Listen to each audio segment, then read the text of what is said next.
If that were all, then we would have, as a society, one big set of issues to look at, and that would probably, psychologically at least, be more compatible with the way most of us like to deal with things, one big thing at a time.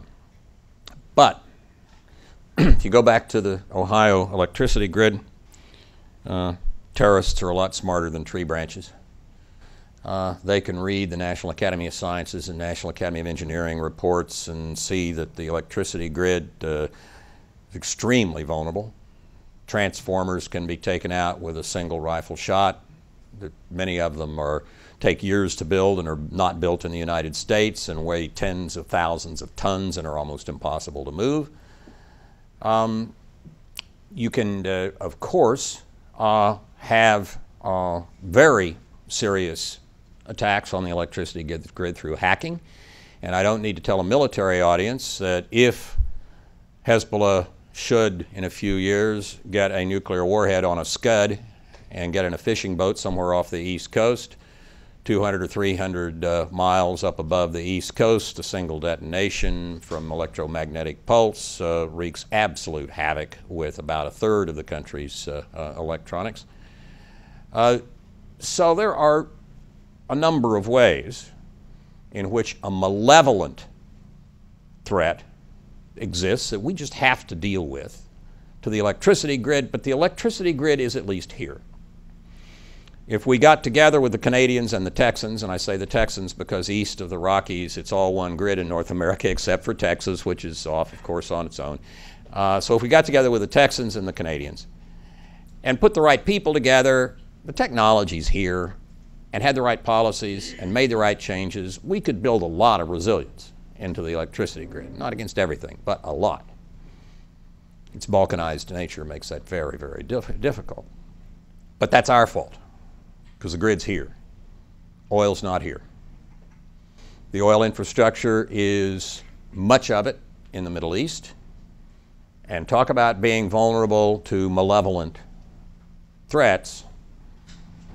Oil is vulnerable in spades. It's vulnerable because Al-Qaeda may succeed the next time in what they failed twice now with, attacks on major installations in Saudi Arabia, including particularly the failure at Abqaiq a year ago, February. Had they taken out the sulfur clearing towers, for example, at Abqaiq,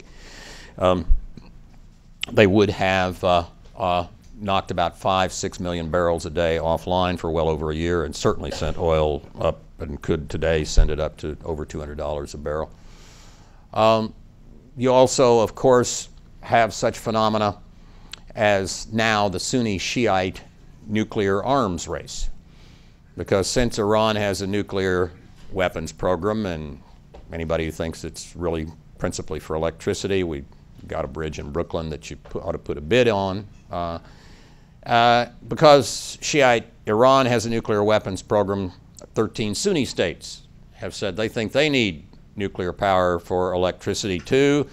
And before long, you can be pretty sure that virtually all of them are going to say they also need uranium enrichment and plutonium reprocessing, because what they will really be after is having a nuclear weapon to balance Iran's nuclear weapons. So we're kind of on the verge of a nuclear arms race between Sunni and Shia in that part of the world.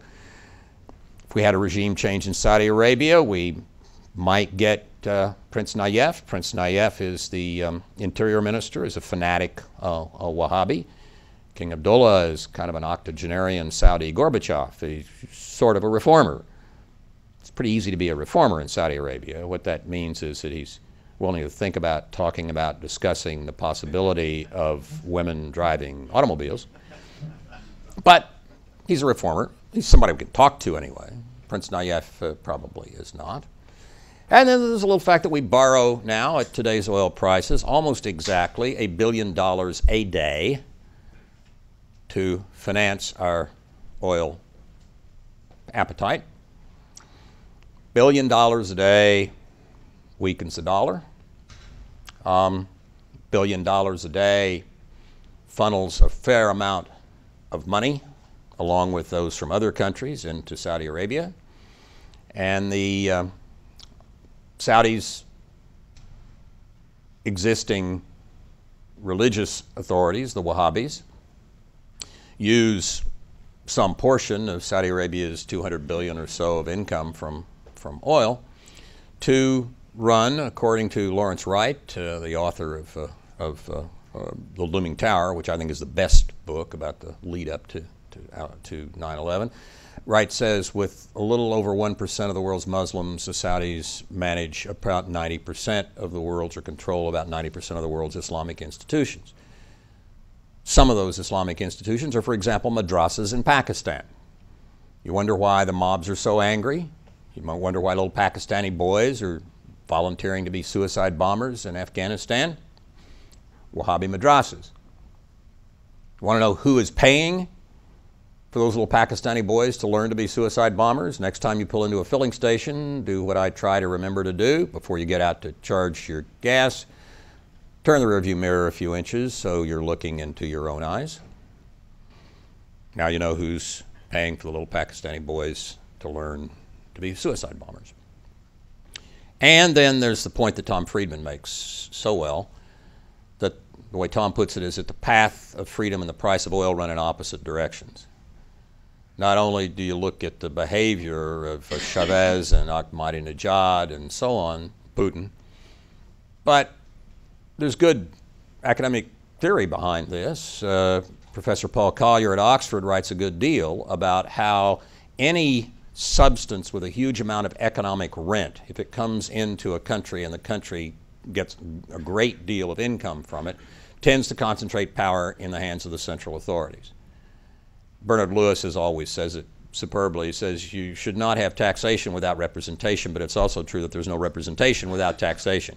If you're so rich from oil, you don't need taxes, you don't need a legislature, and the Saudis don't have one, nor do really effectively most of the members of OPEC or most of the large holders of oil reserves in the world.